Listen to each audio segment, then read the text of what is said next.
लाला लाजपत राय ने आजादी आंदोलन में कहा था कि देश की जनता के ऊपर जो दमन अंग्रेज कर रहा है, ये उसकी अर्थी में एक कील का काम करेगी। बहनों, आपका दृष्टिकोण सही होना चाहिए। एक गिलास है, वो दूध का आधा भरा है, ये देखने वाले पर निर्भर करता है। कोई कहेगा ये आधा भरा है, कोई कहेगा आधा खाली है। आपके नजरिए पर निर्भर करता है। मैं आप बहनों को फिर ये ख्याल दिलाना चाहता हूं, 7 दिन में कितना, कौन सा कर्मचारी यूनियन है, कौन सी आंगनबाड़ी यूनियन है जो इतनी बड़ी संख्या में यहां जमा हो सकते हैं। इसलिए जब भी आप बात कहते हैं, आप लड़ाकू के ढंग से कहें, हौसले वाली बहन की ढंग से कहें। जो संघर्ष में आप उतरी हैं, इस संघर्ष को नमस्कार करके, इस संघर्ष को के साथ अपनी आवाज मिलाकर चलना चाहिए। दूसरी बात मैं याद दिलाना चाहता हूं, ये 2024 है। आपकी आंगनबाड़ी स्कीम 1975 में शुरू हुई थी, अगले साल 50 साल हो जाएंगे। इन 75 सालों में इंदिरा गांधी से लेकर ये मोदी की तीसरी बार सरकार आई। कितनी पार्टियों की सरकार आई है, कांग्रेस, जनता दल के भी कई खिचड़ी सरकारें आई हैं, जिसमें गृह मंत्री लाल झंडा वाले भी रहे हैं। वाजपेयी की सरकार रही बीजेपी की, और आप केंद्र में 3 बार मोदी की सरकार रह ली। हरियाणा में किस पार्टी की सरकार नहीं रही है? आपको जिस दिन पहले दिन लगाया था, या आपकी बीच से, मैं नहीं जानता आपने वो बात को पकड़ी या नहीं पकड़ी। ये बहन जी हैं शीला जी सोनीपत से, इन्होंने अपने बात में कहा था कि आज भी आपको वॉलंटियर मानते हैं, एक सेवक मानते हैं, आपको सरकार कर्मचारी नहीं मानते। संक्रांत का दिन आता है, आप झाड़ू लेकर पूरा गलियारा को भर देते हो, वो है वॉलंटियर। तो स्वयंसेवी तो आप प्यार लगाते हो, वो है स्वयंसेवी। तो आपसे कौन काम ले रहा है? सरकार काम ले रही है, सरकार की लिस्ट है, ये काम करो। तो सरकार के कहने से आप काम करते हैं, तो यहाँ स्वयंसेवी की बात कहां से आ गई? पिछले 50 सालों में 49 साल हो गए, सारी सरकारें आई हैं, एक भी सरकार ने आपको अपना कर्मी, अपना कर्मचारी, सरकारी कर्मचारी, यहां तक के मजदूर, एक श्रमिक का दर्जा भी नहीं दिया है। आपको ख्याल रहे, आपको ख्याल रहे, ये जो देश की बड़ी ट्रेड यूनियन है, ये 4-5 साल में एक बड़ा सम्मेलन करती है, जिसमें प्रधानमंत्री आता है, जिसमें सेंटर का लेबर मिनिस्टर आता है, जिसमें मुख्यमंत्री की तरफ से हरियाणा के लेबर मिनिस्टर भी आते हैं। ये जो आज सैनी जी मुख्यमंत्री हैं, ये उसमें एक में गए थे, हमारे साथ बैठे थे।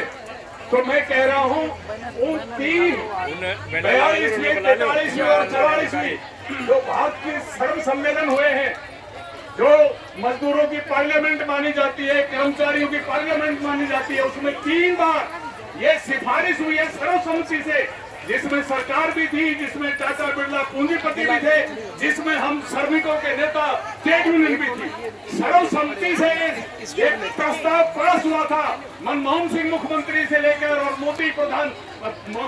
मनमोहन सिंह प्रधानमंत्री से लेकर और मोदी प्रधानमंत्री तक की जो स्कीम वर्कर है, जिसमें आंगनबाड़ी बड़ी संख्या में है, आशा भी और मिड डे मील भी है, स्कीम वर्कर को कम से कम श्रमिक का दर्जा दिया जाए। क्या मिला है? आपने पिछले 2018 में लड़के ये बात स्वीकार करवाई थी, लेकिन उसको व्यवहार में लागू नहीं किया। महंगाई भत्ता 6 महीने में ऑटोमेटिकली आपके मानदेय में जुड़ जाएगा, आपके मेहनताने में जुड़ जाएगा, आपने स्वीकार कराया था, लेकिन ये सरकार पीछे हट गई। तो एक पर एक सरकारें आती रही हैं। राजेंद्र जी जो AIUTC के अध्यक्ष बोल रहे थे कि मंत्री अपने वेतन खुद बढ़ा लेते हैं, विधायक अपने भत्ते बढ़ा लेते हैं, अपने लिए नई नई गाड़ियां, आज एक गाड़ी छोड़ दी, कल और करोड़ों की गाड़ियां खरीदते हैं, लेकिन स्कीम वर्कर, आंगनबाड़ी वर्करों की उनको परवाह नहीं। इसलिए मैं आपको अपने नेता की याद दिलाता हूं, कामड़ा चिंत सिन्हा, जो देख नहीं सकते थे आपके बीच में आए। आप 2006-2007 में AIUTC के साथ साथ जुड़े थे। 2010 में दिल्ली का जो ये जंतर मंतर है, पार्लियामेंट स्ट्रीट है, संसद के सामने रेणुका चौधरी जो आपकी मंत्री थी उसको वो साथ लेके भी इसमें आए थे और पहली बार जो आपका लंबे अरसे से जो वेतन है केंद्र की तरफ से उसको दुगना करवाया। वो संघर्ष की बदौलत हुआ था। तो संघर्ष है, आंदोलन है तो हमारा अस्तित्व, हमारा जीवन है। आंदोलन अगर नहीं है, और तो अचित सिन्हा ने दो बातें आपको कही थी। नंबर 1, सरकारें बदलती हैं, नीतियां नहीं बदलती। तो हमारी लड़ाई किससे? हमारी लड़ाई, आपका गुस्सा जायज, इस सरकार को भगा दो तो कौन आएगा? आपसे 90 सीटों पर आप चुनाव लड़ेंगे क्या? आंगनबाड़ी वर्कर क्या 90 के 90 जीत के चले जाएंगे? तो इन्हीं में से कोई आएंगे। ये पैसे वालों के खरीदे हुए लोग आएंगे। एक के खिलाफ गुस्सा होता है, दूसरा वापिस आ जाता है। तो आपको एक तो ये बात पल्ले बांधे रखनी चाहिए कि हमारी लड़ाई नीतियों से। सरकार बदलती है, नीतियां नहीं बदलती, तो हमको क्या मिला? हमको नीतियों को बदलवाना। दूसरी बात वो कहते थे कि आप राजनीति करो या नहीं करो, लेकिन राजनीति को समझो, राजनीति को समझो। यहाँ एक बहन बोल रहे थे महेंद्रगढ़ से कि हम चंडीगढ़ गए और मुख्यमंत्री की घरवाली आके बैठी पाई। वो कौन है? विधायक नहीं है, एमएलए नहीं है, चुनी भी नहीं है, वो कौन है? ये राजाओं का राज है क्या? इमरजेंसी में इंदिरा गांधी ने जब 19 महीने की इमरजेंसी लगाई थी, संजय गांधी आगा का अंडा था। जब इस देश ने पूछा था ये माँ बेटे का राज नहीं चलेगा, वो खाड़ के भगा दी थी। तो आज ये खुद तो अंडे जगह जगह आके घराड़ी बैठा रखी। ये जो राजाशाही का राज है ये नहीं चलेगा, इसको उखाड़ना होगा। लेकिन उखाड़ कर क्या, हमेशा याद रखना है हमारी लड़ाई नीतियों पर रहेगी। हमारी लड़ाई नीतियों पर रहेगी, एक दिन हम झुकेंगे नहीं। आप ख्याल रखिए, जब आप जनवरी महीना में हड़ताल पर थे, 4 महीना हड़ताल करके आपने जीत हासिल की और 975 बहनों का बकाया दिलाने के लिए आप लड़ रहे हैं। उनको तो निकाल दिया था, किसने वापस करवाया नौकरी में? आपके संघर्ष ने। आपके संघर्ष से मैं हरियाणा की जितनी लड़ाई पर ध्यान रखता हूँ, आपकी यूनियन है जो 975 दोबारा उसका पूरा मानदेय दिलाने के लिए लड़ रही है, उसमें शिरोमणि है सबसे नंबर 1 पर आपकी लड़ाई। तो और भी आपकी बहुत सारी मांगे, और लेकिन बात क्या है? बात है कि आज संयुक्त किसान मोर्चा ने, मैं उससे आता हूं, संयुक्त किसान मोर्चा ने आपको उस 4 महीने की हड़ताल में आपको पूरी मदद दी थी और उसकी जीत जो हुई थी, वो जीत से आप हौसला करके उतरे थे, हौसला करके उतरे थे। संयुक्त किसान मोर्चा का फैसला आज भी है कि हमको भी एमएसपी नहीं मिली।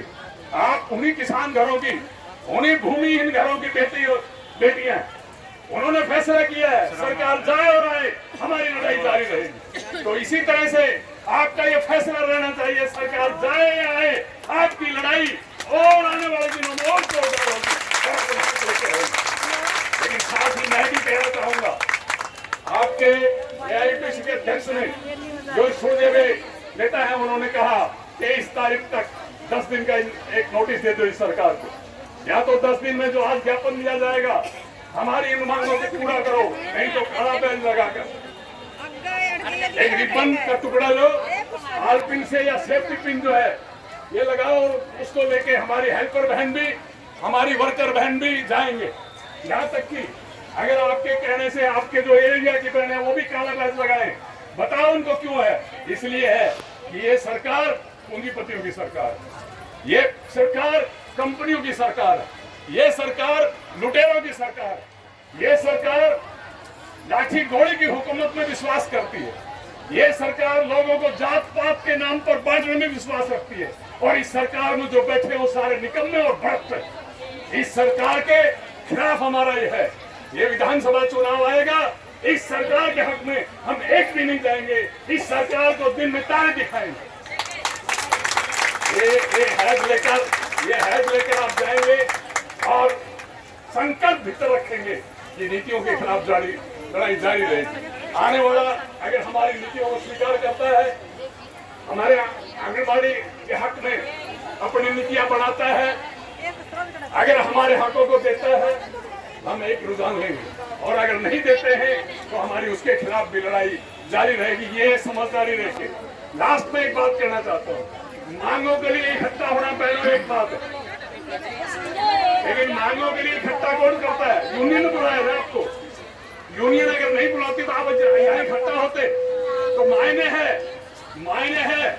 आप जो घर में झाड़ू निकालते हैं, बुहारी सफाई करते हैं, उसके लिए झाड़ू चाहिए ना। रोटी बनाने के लिए चकला बेलन चाहिए ना। खेत में फसल कटाई के लिए भी दराती बांटे कुछ ना कुछ चाहिए ना। दुनिया में बिना औजार के कोई काम नहीं होता। तो मांगों को जीतने के लिए, मांगों को लड़ने के लिए ताकतवर संगठन की जरूरत होती है। तो मैं आप में से अपील करूंगा, पुष्पा जी अपील करे नहीं करे, आपकी कृष्णा जी अपील करे नहीं करे, जरूर करती है, लेकिन मैं अपील करता हूं जो आप में बहने जिनमें हौसला है, आप हर जिला में 25-30 की एक अच्छी टीम जिला कमेटी बनाओ। हर जिला में, हर ब्लॉक में 25-30 की एक ब्लॉक कमेटी बनाओ, सर्कल तक मजबूत कमेटी बनाओ और इसको फैला दो। आज मैंने कहा कि आपकी लड़ाई ये लड़ने वाली ये पहले दर्जे की यूनियन है, तो ये यूनियन 22 के 22 जिलों में पहुंचनी चाहिए। ये यूनियन हर ब्लॉक में पहुंचनी चाहिए, ये यूनियन हर सर्कल में पहुंचनी चाहिए।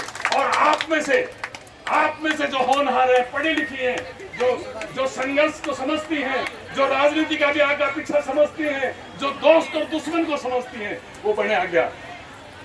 आपको कोई प्रधान बनाए या नहीं बनाए, कई बार आंखों के सामने भी वो क्या दीवा तड़ा अंधेरा होता है। हो सकता है आप में काबिलियत है, लेकिन आपकी दूसरी बहनों ने आपको प्रधान नहीं बनाया, आपको ब्लॉक के प्रधान भी नहीं बनाया। लेकिन मैं कहता हूँ आप आगे आओ।